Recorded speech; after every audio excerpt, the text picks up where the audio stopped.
floor management. Welcome to the Access Chapter 2 conversation, where we are talking about the work that Access Chapter 2 is doing, the campaign that they are currently running on Inqeba, which means my wound. Today we are having in our studio, our guest is Steve Litzike, who's the Executive Director of Access Chapter 2. We have Rafael Dua from Cameroon and Arnold Molaisho from Zambia. Welcome, my guests.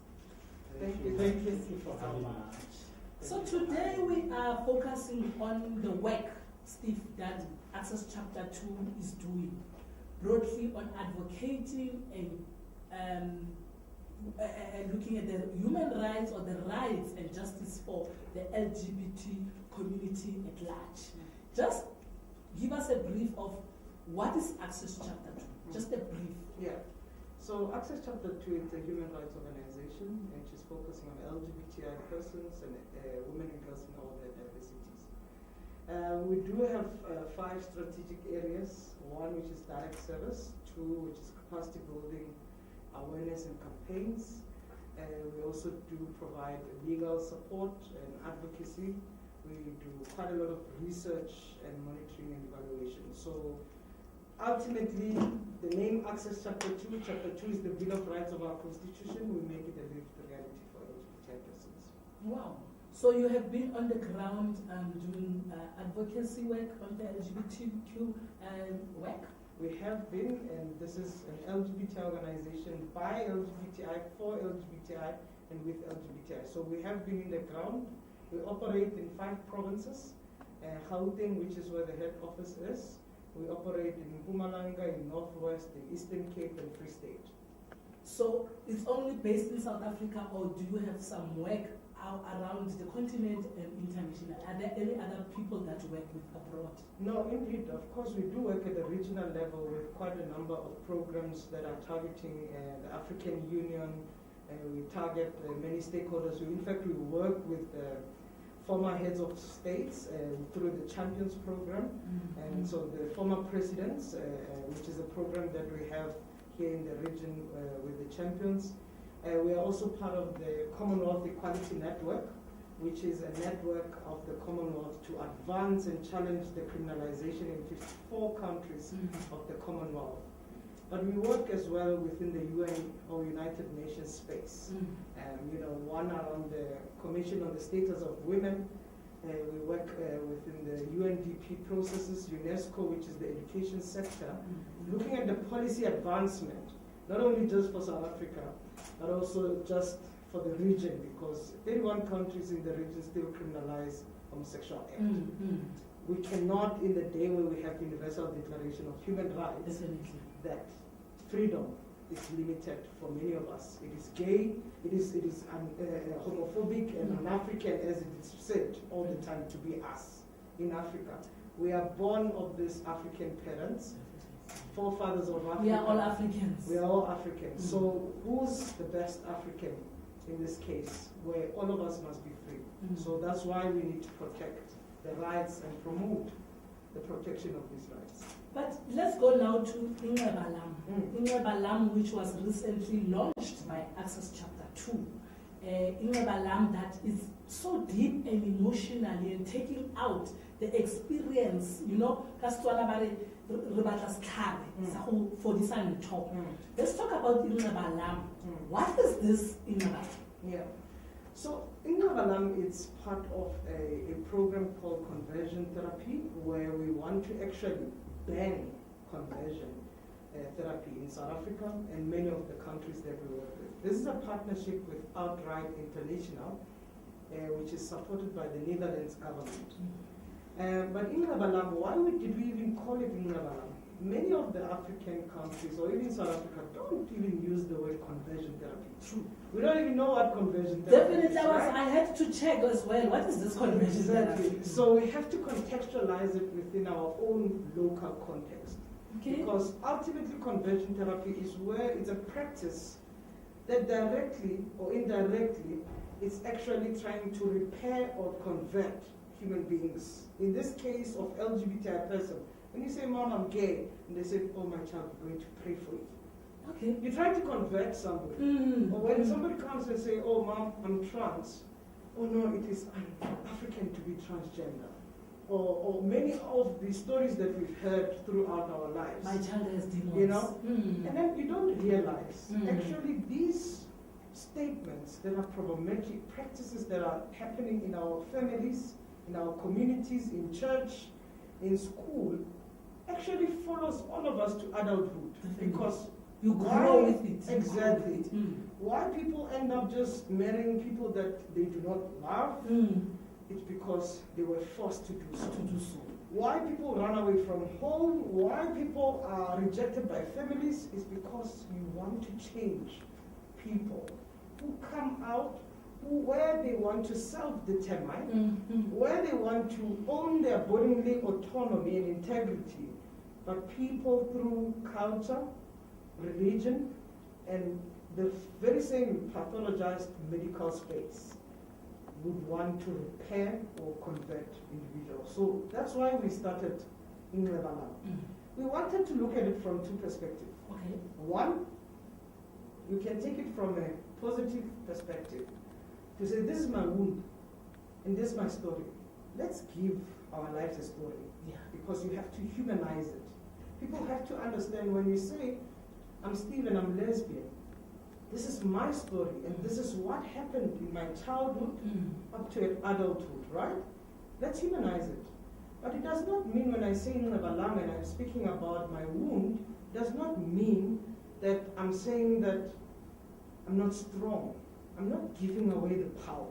I'm actually saying that this is my wound and I've managed to conquer even things that were done to me when I was young, things that I've heard when I was young, things that had made me question my own self-determination. Because many of us in various communities, in our own families, when they said it is un-African to be gay, you start asking yourself, what does it mean? Because if my family rejects me, they are throwing me into a lion's den.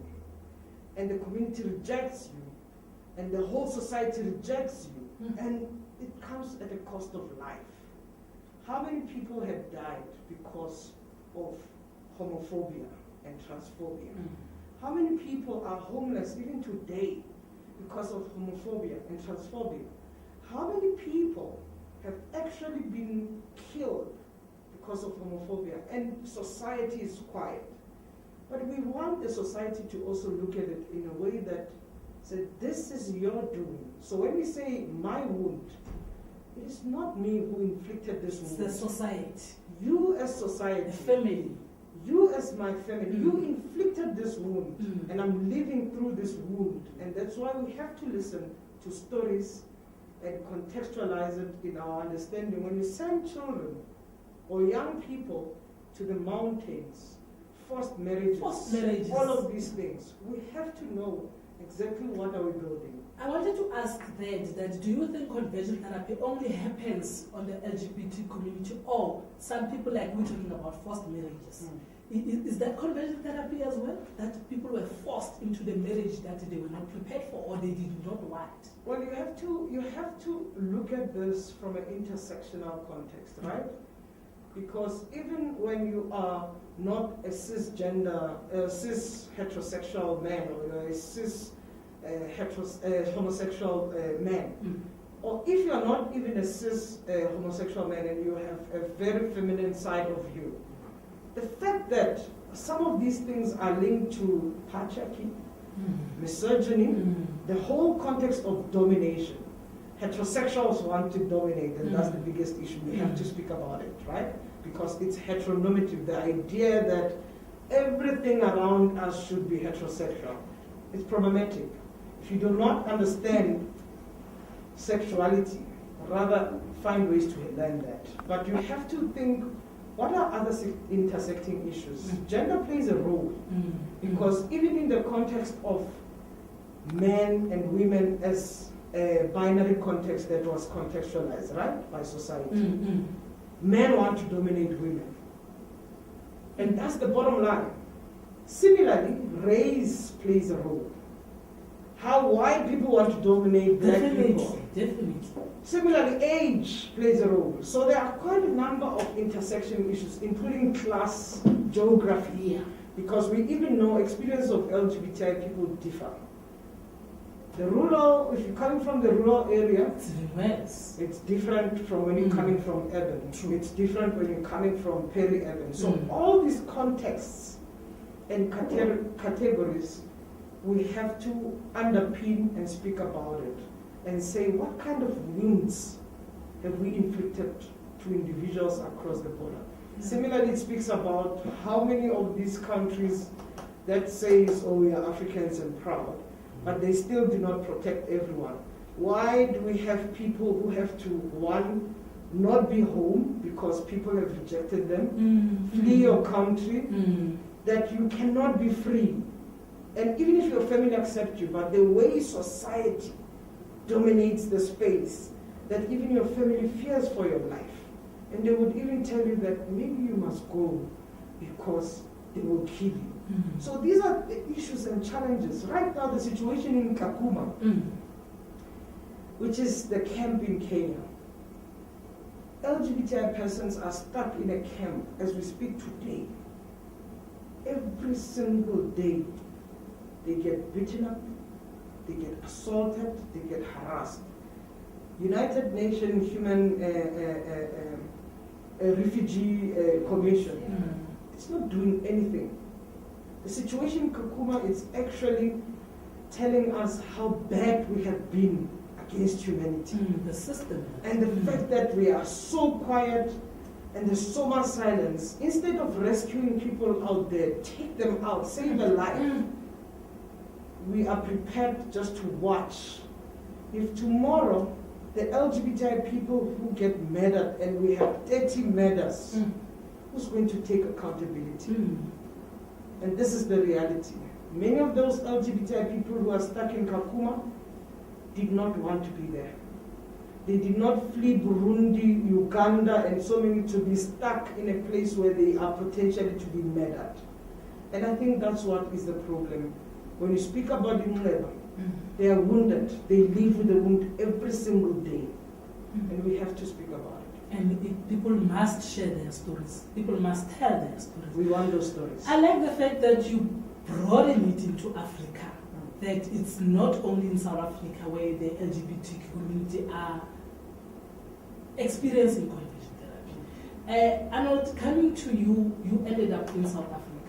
Can you just share the story why you are here now?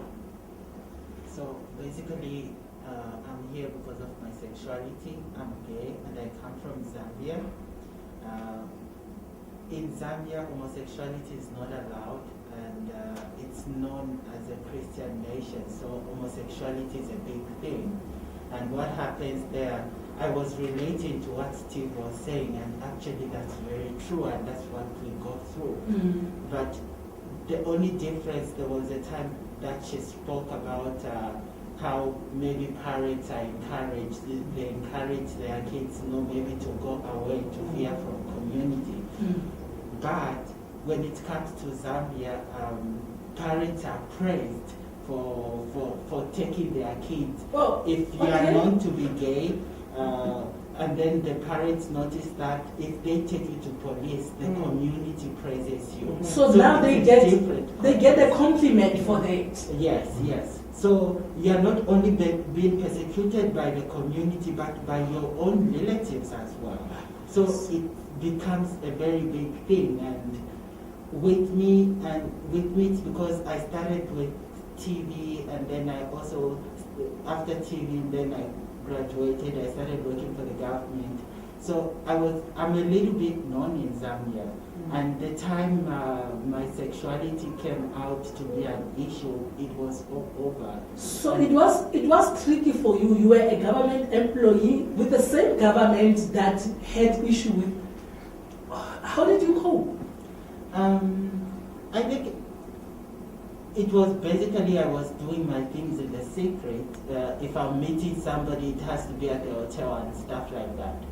but things just got out of hand the time that I fell in love, and some things happened that you do not even You are plan. in love. You want to enjoy your life. You want to be who you are. You find kissing somebody at a time that you are not even expecting to do that, forgetting about everybody. True. So those are the things that were happening, and there was no way I could run away from that. And it was a beautiful feeling Definitely. that I've continued experiencing even wariously I'm here.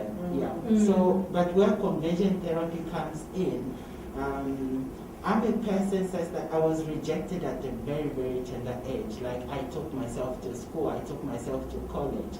And that's because I started working as a TV presenter at a very, very tender age. So you mean that your family never supported you No, no. from the tender age? I was kicked out of the house, I think I was by 14. And that was the time I started working as a TV kids presenter. So I stayed with my friends. And that was the time I wrote my grade 9 exam. So after the results came out, I had passed. I still continued with school because even the producers at the TV station really encouraged me to go to school. Mhm. So I still continued with school. Yeah, so that's how I lived my life. But before that, even after that, like, they would only reach out to me if there is this famous pastor coming from Tanzania or Nigeria or whatsoever. That's when they would actually come to me. Then they would take me to a pastor for prayers, and then it just started getting on to me.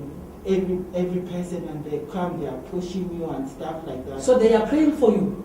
Praying for me for the demon to come out, because they perceive me as a demon, as if it's an infection disease and all that. And it really, really gets to you, because it was all over. At some point I was being called a satanist. Everybody knew when I'm in the streets that, no, that one is a satanist, that one is one. So they continued taking me there, and I just reached at a point where I couldn't take it anymore.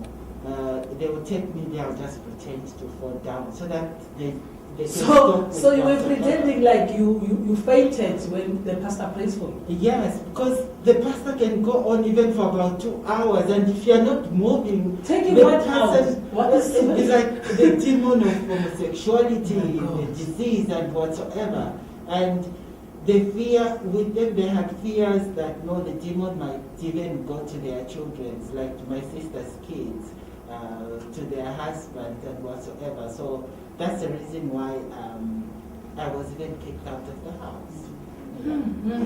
Steve, going back to his experience, are there any members or community members of the LGBT that are also experiencing the same that annual experience, that you are rejected by your own family and you end up in the street? Look, for there are quite a lot of people. Even here in a country where we say we have a constitution, we have quite a lot of cases. And just a week ago, I was dealing with a 17-year-old case, a mother who said, they must leave their house. Where to? They don't care, because in this house, you are not going to be lesbian. And these are cases that we deal with on a daily basis. Just also another case last week, a mother said, my son came out as gay and I don't know what to do with it, right? I don't think parents, society, had, there was a whole assumption that everyone would be heterosexual. And people have been schooled to make sure that it's around being heteronormative context. We all grew up to that. But matters of the heart, you cannot control. No, As Arnold has No, said, you can't. In public, in a mall. come on. Even if you're doing it private, it's your own heart and attraction, it's your preference. Exactly. But also when you speak about, the diversity of gender context here. So when you speak about transgender persons, because it's about bodily integrity. If you feel this body does not match what you feel inside, your expression and so forth. I really do think it's a big problem. We must deal with these challenges. But it's about societal issues. We need to deal with the context of what is the principle of religion. And for me, the principle of religion in a way that we can speak about God. So as Arnold says that Zambia is a Christian nation, many of these countries have dominance of religion. But what are the principles of religion? God is love. God does not judge. We are all made in his or her image. And so many things. You know? And I think the most important thing, we lose that. And we take the Bible and we want to select one scripture. How many books are in the Bible? And what are the dynamics and politics of the New and the Old Testament? Because why did we have the New Testament when we were dealing with the Old Testament? So those dynamics that we want to select a specific scripture, interpret it, because the scriptures are bound to be interpreted by you as an individual. So as a spiritual person myself, I always say, and I argue with quite a lot of pastors, and I say, look, my dear pastor, reverend, I am not a pastor. But you see, between you and I, this Bible, I will interpret it for me. And I think it's quite important. But similarly with our cultures, I'm Tswana. In the Tswanas, there are 8 clans. So they are, do you understand that? Because you are Tswana yourself. But even with the Ngunis, even with all these other ethnic communities, but what is common with all of us? You move up north, South Africa, West Africa, East and Central. It does not matter, but there are some principles that we all agree on. Ubuntu, humanity. And the principles are the same. Love, respect, I am because you are. It's realizing that as a human being, we all belong. So these are some of the things that we have to deal with and help our communities to unlearn the things that were misleading with society. And that part of it, it's toxic masculinity. We need to have these conversations. We need to talk about this. Rafael, coming from Cameroon, have you ever experienced conversion therapy? I think where I'm coming from, conversion therapy is one of the normal process when you are a queer child growing up in a family, because the family is everything, and parents want to make sure, as Steve said, that they want to raise up heterosexual children. So if you are like, as for example me, I grew up as I would say a queer child. I grew up as a feminine boy and everything. It was like a kind of shame for my mother, who was blamed for me being too feminine, and she was always blamed by the rest of the community for being too soft with me. That's why I'm feminine. So it's a normal process, like the family trying to fit you into their social and cultural boxes. So you are not supposed to be anything else than an heterosexual man who is going to get married to a woman and have children and make the community grow.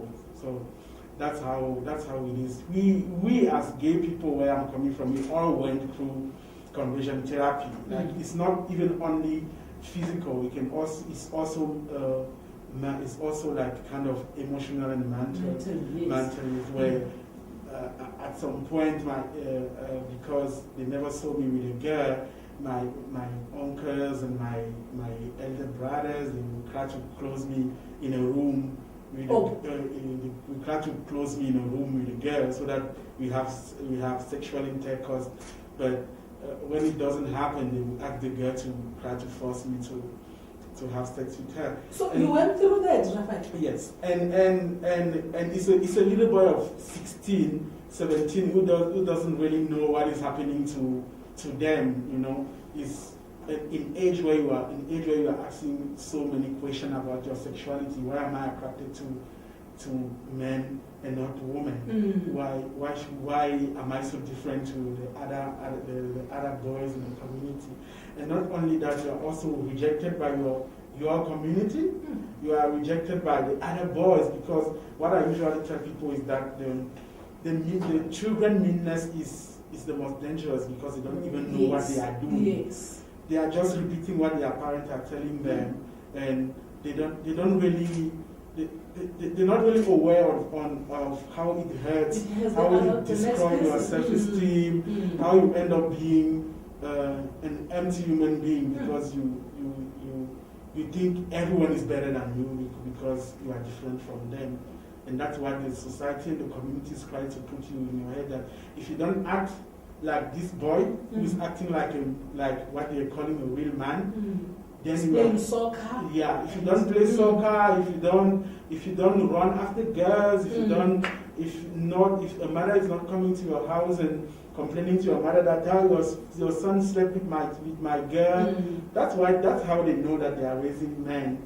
And it's something that is really destroying your self-esteem, because first of all, you are dealing with your own demons, because I call that sexuality, because as Arnold said, you are 14 and you really don't know what is happening to you, but the only thing you know is that you are attracted to the wrong people. And the whole society is telling you that you are attracted to the wrong people. So you are supposed to do like this, because this is how we do it in our society, the family, the values there. And it's not only for your own good, but your parents and your family and your community is also thinking about, what are other parents going to say about me? What is the community going to think about me? So, and that time they don't even think about you. How do you feel? No, because you are part of the community. So, and the community is according to them, the community is one thing, and everyone must be the same. Everyone, if you are a woman, you must act like this. If you are a man, you must act like this. And if you are a man who acts like a woman, then you have to be kicked out of the community, because you are not fitting in the community's box. So I think it's just a normal process of you growing up and your parent figuring out that this son of mine is not really acting, it's giving me trouble. So they will try to change you and try to make you look like all the other boys. Arnold, do you miss your family? I do, but at the same time I don't, because there was a time one of them reached out to me, and then the only thing they said was that we wish we would have taken you to the police than to kick you out of the house. So them doing me that, it's more like they did me a favor by not taking me to the police, but by just kicking me out of the house for me to find my way. So I really don't miss them, though it hurts that I don't have family. But I mean, like I've got the people that love me. I come to Access Chapter 2. There is Steve, there is Raphael, there is everybody. These are the people that I call my family, because they love me for who I am. But do I miss the people in Zambia? No, and I really don't give a fuck about them. If the law had to change in Zambia, would you go back? No. I was stoned by those same people. When I'm passing in the streets, they would spit on me. I remember there was a time there was a pregnant woman passing, and I didn't know. No, I didn't even know what was happening. Only for me to be pushed into mud that now I was walking behind her, a child might become like me. So, no, I wouldn't. I would rather die. I would rather commit suicide and kill myself than for me to go back there. Really, I would never do such a thing. And another thing also we have to take in consideration is that the law might change, but people's mentality Definitely. is a big thing that we also have to deal with. Because even We're dealing with it, yeah, that's what I was about to say. That even here in South Africa is known as one of the most progressive countries when it comes to LGBTI people. With beautiful law. And with beautiful law protecting LGBTI people, but you still have people that are homophobic. I remember Steve went with her wife on TV once, and if you see the amount of homophobic comment that people were making, and that time they are happy. They were telling that beautiful story of them. Steve was going on about how she proposed to her wife, and in my eyes that was just an amazing thing. And other people was just like, Satan, South Africa is the land of the devil, is living here. How can two women be together and say that they are in love? But did you see like the pictures? That. Did you look at the picture? How happy are they? It was a video and they were looking very happy. So the law might change, but people's mentality is also a big thing that we have to deal with, because one president can come today, because presidents in our country are kings. One may come and say, no, I don't want this law anymore. Remove it. Let's leave those LGBTI people alone. But that won't change that people have their own rules in their own community. So you are not, as a president, they will tell you that you are generally what we say in our village. If the president is from your village, the elder in the village will say that you are the president in town, not here. Here we have our rules. We are living the way our ancestors left us. But that's not even how our ancestors were living, because African people didn't have any problem with gender diversity.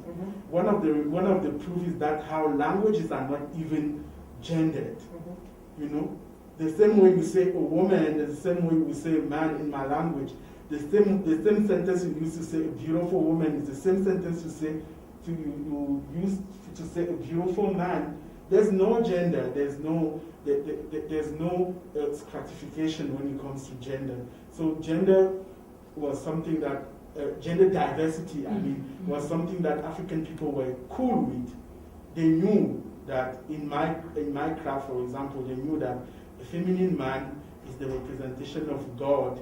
God was represented as a person being one side a woman and another side a man. You see how God was even represented as a transgender person. Yeah. And people who were like transgender people were considered as God amongst people. You see, a man who was acting like a woman, or a woman who was acting like a man, was praised, and they were known to have traditional healing powers and things. But all that came with colonization, with religion. When the religion came and the religion said, no, a man is according to God, that is how a man is supposed to act. This is how a man is supposed to, even polygamy and all those things were banned because of the religion and all those things, you know. So we need to make sure that when those laws come, they fit with people's mentalities, that people are ready, and people are also going to act according to how the law is protecting everyone in the country, in the environment where we are living. So that's a big deal. Guys, you wound. It's so deep. Like, as for me, every time they speak of gay people in Zambia or about queer people in Zambia, they always bring out my picture and put it. Even when you're in South Africa? Yes. So you are the face of queer people there. It's more like I'm used to remind people that, no, these are the kind of people we are talking about. So, and it's because they know me. That are not wanted in society. That are not wanted in society. So even if when they speak about somebody else, they need to kind of bring my picture and then attach it to somebody. That's what comes out of the newspaper. And then it will trend for some time, and then after that it fades away. It's insult after insult. I received calls from Zambia of people trying to threatening to kill me, of how I'm an embarrassment to the country.